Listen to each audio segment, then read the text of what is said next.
Morning class, this is your sixth lesson on the topic constitutional design. Till now we have discussed about the Constituent Assembly, how they worked, what are the path for the framing of the constitution, and I hope you have completed all the assignment questions in your civics notebook. So let us move forward. In today's class, we will discuss about the guiding values of the Indian Constitution.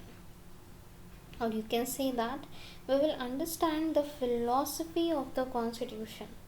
That what are the provisions we have incorporated and why we have incorporated all these guiding values of the Indian Constitution. So how we will understand the philosophy of the Constitution? So at this stage, let us begin by understanding the overall philosophy of what our Constitution is all about. So before understanding that, let us understand what is the philosophy or what is the meaning of the word philosophy. So philosophy basically is the most fundamental principles underlining one's thoughts and actions. So philosophy basically talked about the thoughts and actions of one particular person over some concept or ideology. So we can understand our philosophy in two ways. We can understand it by reading the views of some of our major leaders on our constitution, but it is equally important to read what the Constitution says about its own philosophy. This is what the preamble to the Constitution does. So again you have a new word here, preamble. The preamble is an introductory statement in a constitution which states the reasons and guiding values of the constitution, or in simple term you can say that preamble is an introduction to the constitution. It gives us the idea about the whole constitution in a precise way.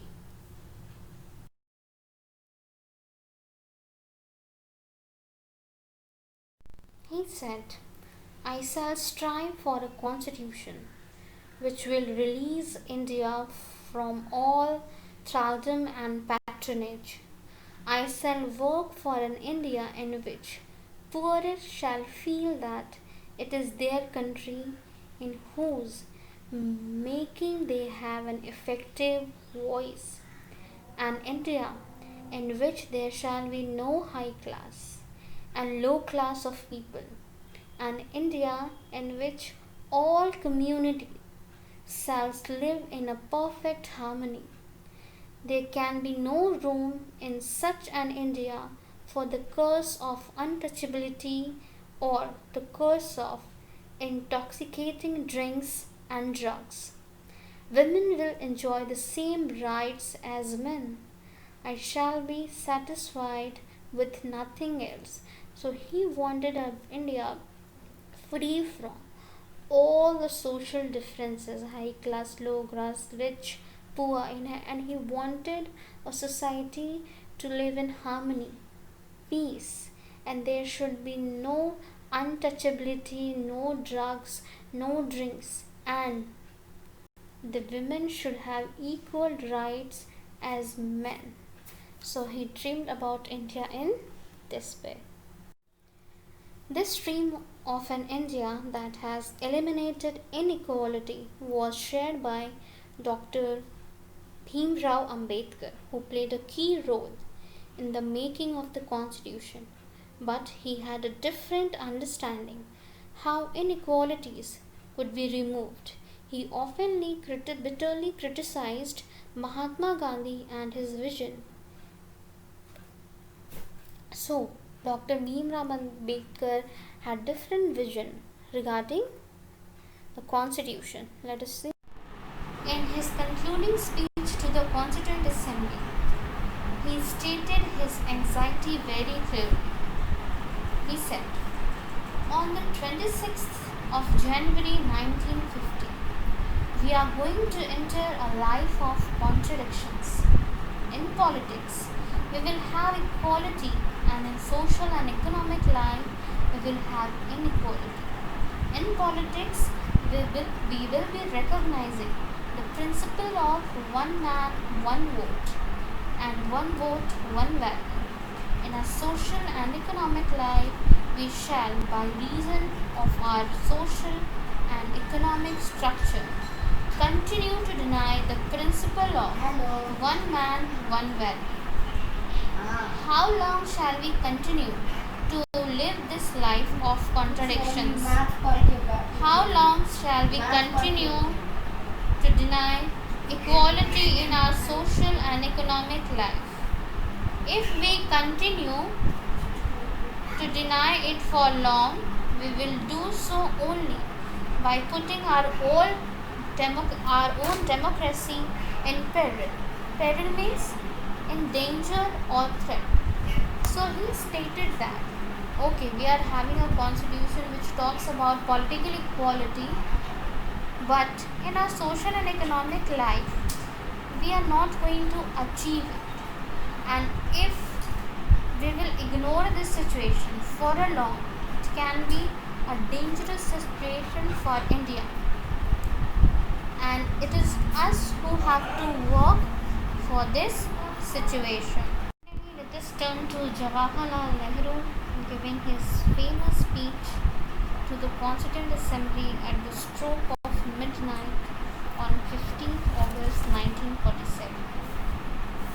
Long years ago, we made a tryst with destiny, and now the time comes when we shall redeem our pledge, not wholly or in full measure, but very substantially.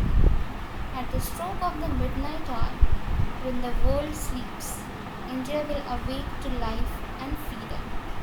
A moment comes, which comes but rarely in history, when we step out from the old to the new, when we have edge ends, and when the soul of a nation, long suppressed, finds utterance. It is fitting that at this moment we take the pledge of dedication to the service of India and her people, and to the still larger cause of humanity.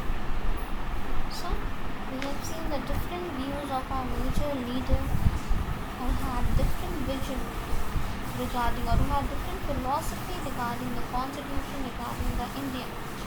But they all worked together to draft the constitution of India that is still relevant. You can say that all the different leaders had different views, different perceptions, different opinions regarding the constitution and India. But in spite of all these differences, they have a common goal, that they all wanted India secular, socialist and independent. They all wanted peace and harmony in the society. They all wanted progress in the country for the people, social, economic, in every aspect.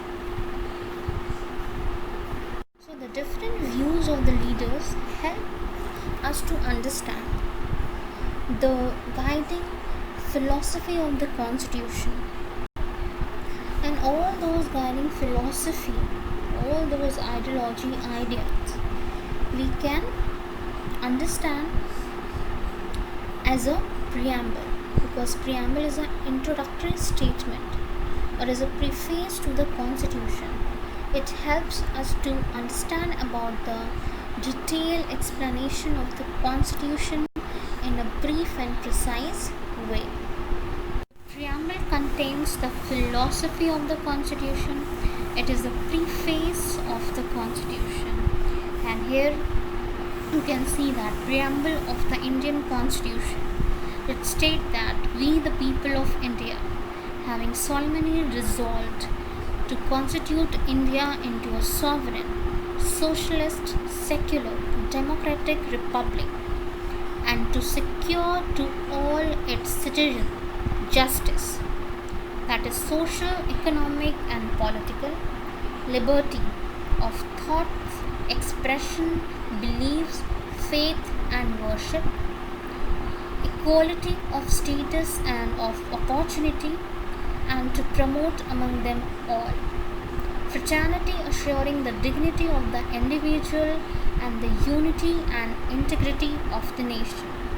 In our Constituent Assembly, this 26th day of November 1949, do hereby adopt, enact, and give to ourselves this Constitution.